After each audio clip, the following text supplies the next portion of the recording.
Welcome to Open File Backup. We are a podcast featuring women who are kicking some serious ass in the tech industry and beyond. This week we're going to be talking to Whitney Tennant from New to Tech.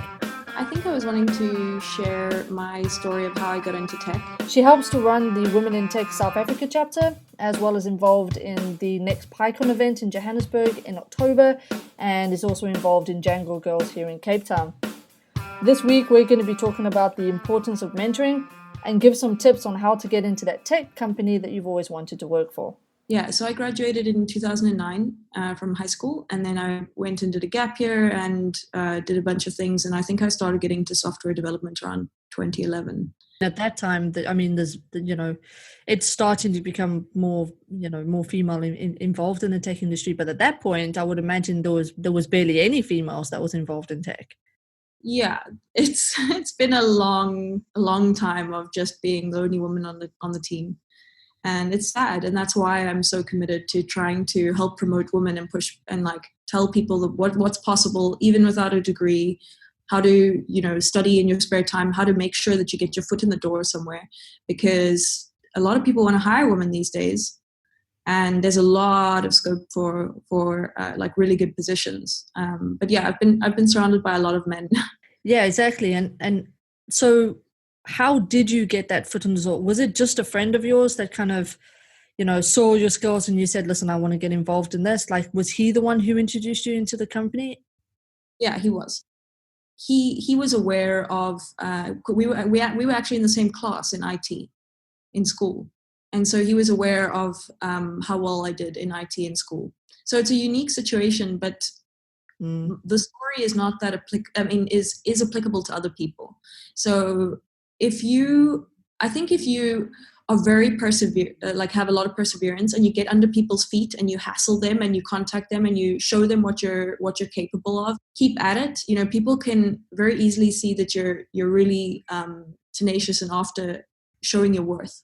And I think that's most of what people want when they're getting an intern in. It's people understand that it's can be a financial drag and a lot of effort and for the staff to upskill those people. But if the person is very, very, very willing to learn and spend time, even after hours, developing their skills and trying to make headway in a position that might be a little bit difficult for them in the beginning, I think that's really important. And that you can find through not just friends who actually understand that you were good in an IT class, But another point may be that we also have to realize that the people who you go to meetups with are often going to become your peers in your working community. You start to rise the ranks, you'll know through your networks of people that you went to school with, or all these different things. These are people that can recruit you into different positions. Yeah, I think that's an interesting point that you touched on, because for me, I changed careers later in life. I was 35. I did a night class for 3 months to learn front-end development. And the way that I managed to get into the tech industry was by going to meetups and networking and building up my portfolio. And it was the only way that I was able to do that, because I was self-taught as well. After 3 months, I'm obviously not qualified to go and work for a company in a position that would pay me the salary that I needed at the age of 35. Right.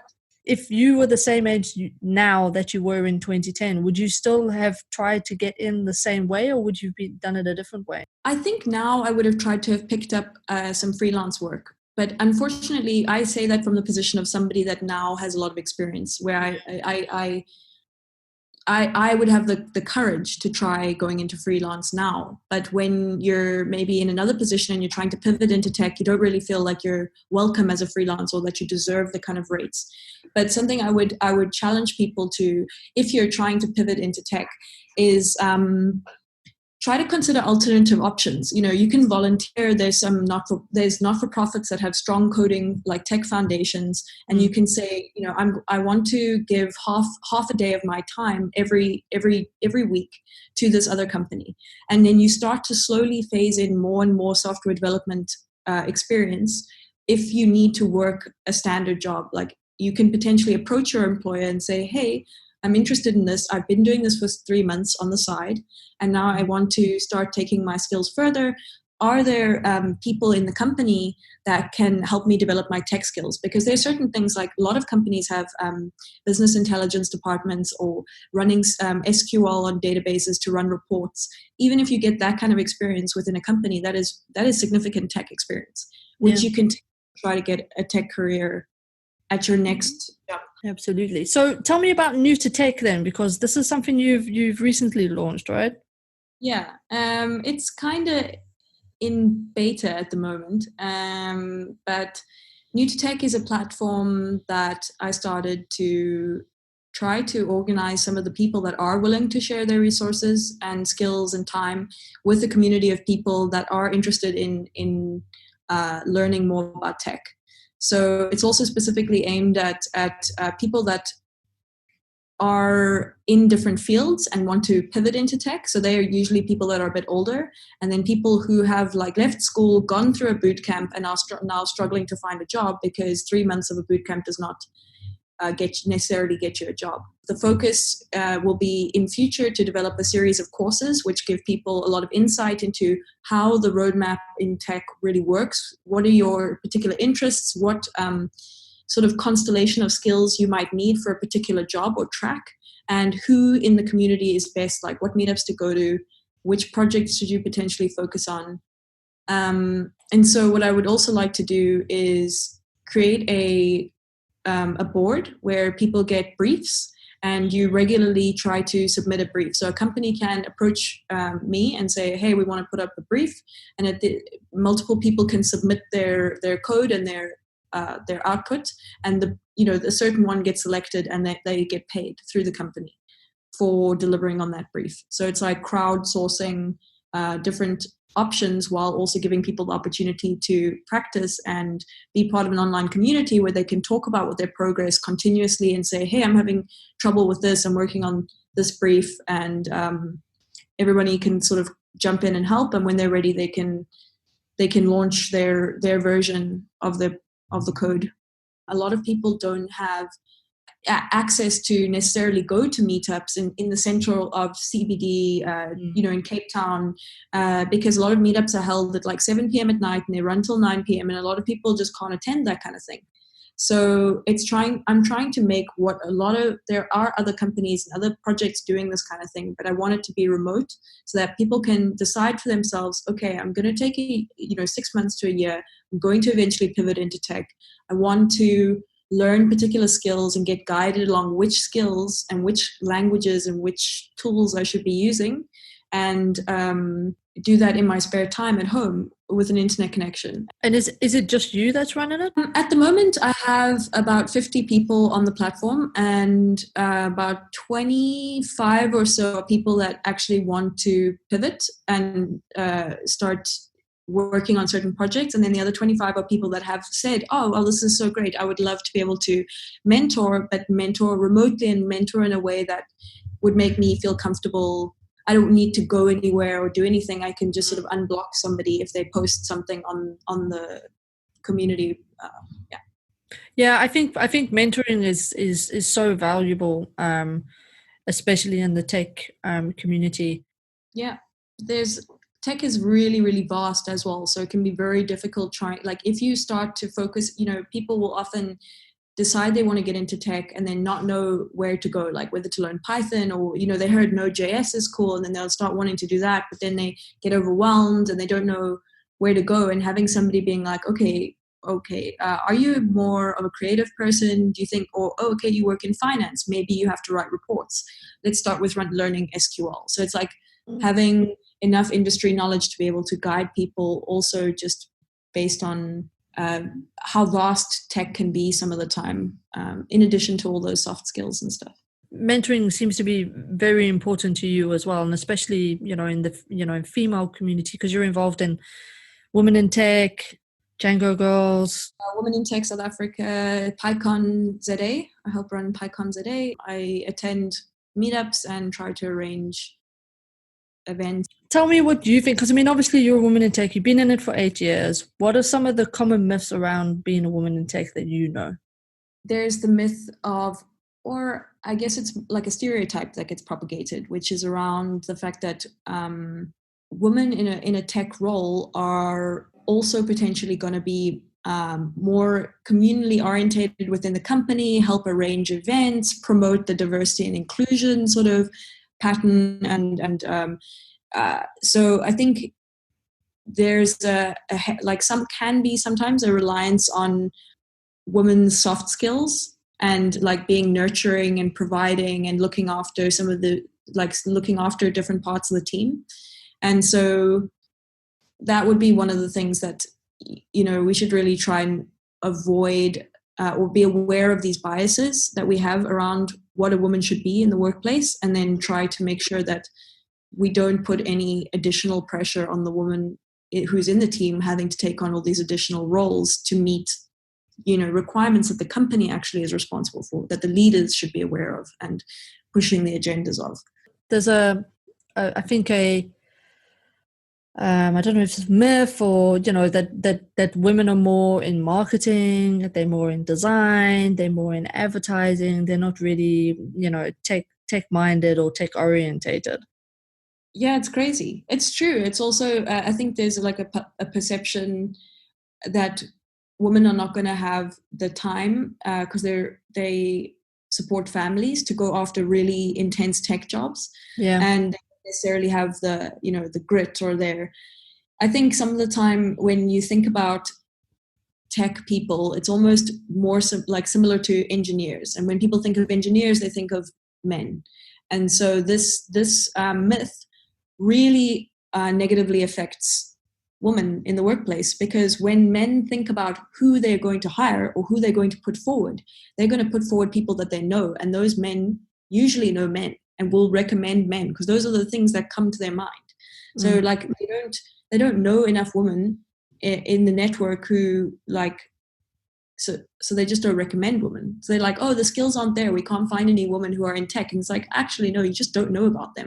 Diversity in tech, I mean, it's I worry that it's become, a trend, because over the last like year, maybe 2 years, it's become, women in tech conferences, getting women into tech, all these organizations such as Django Girls and Code Like Her, and women in tech, they're all popping up, especially in South Africa, popping up all over the place. And I worry that it's just a trend that's eventually going to decline. Yeah, I think there's a worry that it's like just paying lip service, or also just trying to get a scorecard and sort of say, oh, we've got 2 or 3 women on the team, and it's about numbers and a look and a feel, instead of people understanding the actual impact and why they should have why they should have diversity in the team. So I think what's nice about what all the stuff cropping up is that there's a lot more awareness around it. There's a lot more statistics. There's a lot more people that are saying, this is becoming more of an economic imperative. And if we had women in more like higher positions, we would actually increase the global GDP by trillions. In addition to more innovative thinking, more creativity, like there's a lot of, just logically, you can say that people from a diverse set of backgrounds are going to contribute to products in a much more creative and unique way, because there's all these different worldviews that are coming together to form the product. Yeah, exactly. That's what I like. The more diverse the team, I think the better the team will be, because like you say, you have all these worldviews that are coming to one table, as opposed to like a non-diverse team who literally just has the one. How can we keep the change for diversity in tech going? One of the ways that I would definitely recommend is if you are in a company, there's a likelihood that you can potentially influence the hiring process. So you will probably be aware more easily of what positions are available in the company. And then I would say a good idea would be to try to promote a woman taking that particular role. So if you're like a woman in tech, or if you know of some young person who is potentially trying to get in or something, you can try to be a sponsor, because having an inside person who recommends you at a company is really, really good. And then making sure, just checking up on that like woman, if she does get hired, making sure she understands, like feels welcome at the company, challenging challenging the leadership of the company and saying, if you're in a company and you're one woman developer in a group of 20, you need to try to have more conversations and say, hey, I want to have more women. The challenge is that onus is going to probably get shifted onto you. And that's the terrible thing, is they'll say, well, if you find a woman we can hire, we'll gladly hire her. Yeah.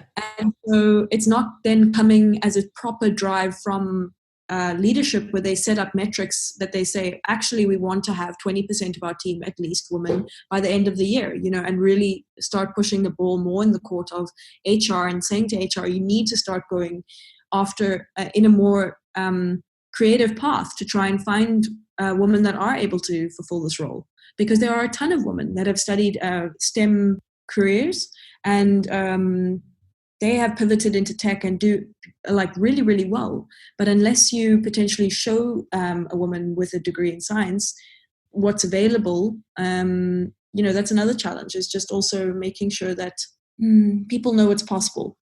Yeah, so it's awareness by keeping the conversation going. It's being an ally if you're not a woman or a person of color. It's speak up all the time. It's all about working hard. And unfortunately, as people who are in the minority, we have to work twice as hard. I think something that I like that you touched on was also just, working hard and showing people. I think having a small, even if it's tiny, a small visible body of work that you can sort of put under people's noses and sort of show them how enthusiastic that you are, and what, ask them lots of questions about what the company is currently running on, what tools they use, if they're willing to share that kind of information, and then go and study those things and show them that you're committed to understanding what their company needs. And when people see that kind of attention, they usually, there's often the ability to be able to scope out a few extra hours for somebody that's wanting to get experience. Yeah, build up your portfolio. If you specifically want to work for a specific company, find out what tech they're using. Like you say, go and study it, build something really awesome, then approach them and say, hey, I really want to work at this company. This is what I've built. And just show them the passion and show them your skill set. I think you'd find it hard pressed to find a company that would turn somebody down who had gone to that extent. Yeah. I think it's also another thing is about adjusting what you perceive to be the end goal in that situation. So let's say you go to a company, you say to them, hey, I've done this little thing, and they say, that's great, but we can't afford to hire you full time, let's say. So what would be cool would be to try to broker a deal with them where you say, okay, well, how about I just do a couple of hours and I'll help you with this one particular thing, and you only give me this small subset of money. And then you can potentially just put in some extra hours and try to do that work. If that's possible to you, try to think about different ways in which you could phase in your involvement. If you get a blocked door in saying, people saying, we really don't have budget for that. Often there's different ways that you can get around that. Obviously you're going to have to assess pretty clearly, some companies really don't have money, but often companies will have a little bit that they could spare. They might not want to, or they'd feel nervous about taking somebody on for full time and then having to coach them, and maybe that's the best thing for you, but maybe that's not necessarily how you get your foot in the door. So you can approach full-time options while you have these sort of side hustles and options where you're trying to donate some of your time to companies or organizations to start getting your number of professional hours worked up. How, for the listeners out there, how can they get onto New to Tech? What do they need? Where do they go? Tell us all the information. Sure. You can go to new-to-tech.com, and there's a link there where you can join the platform. And when you join the platform, you can just create a profile, introduce yourself if you want, read through the articles that are on the feed, and start engaging. Start asking, posting and asking questions, saying I want to learn this. Who here can help me? And people should be able to jump on depending on what skills you're after.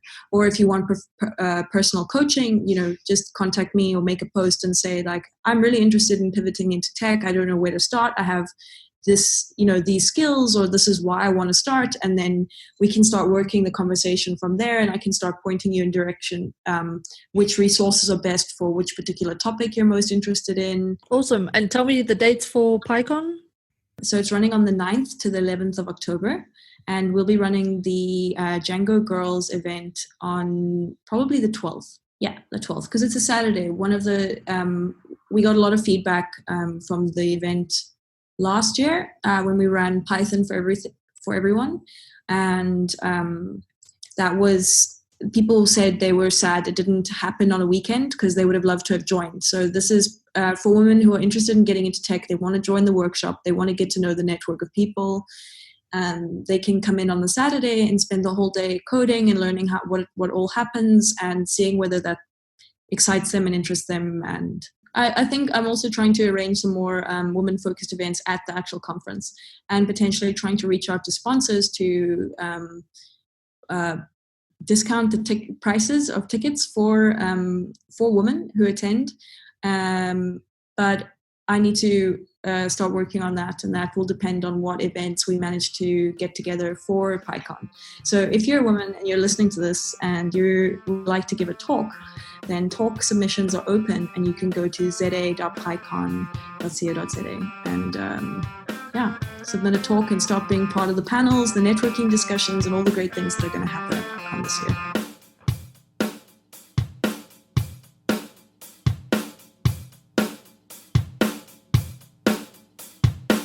You've been listening to Open File Backup with me, Deb.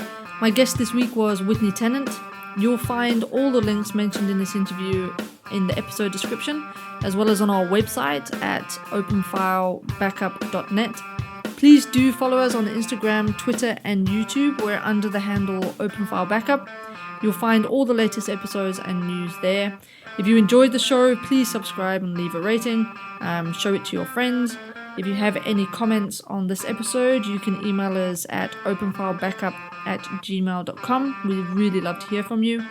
Theme music was composed by myself. Editing was done by myself with the help of Joe Jackson. Thank you so much for listening.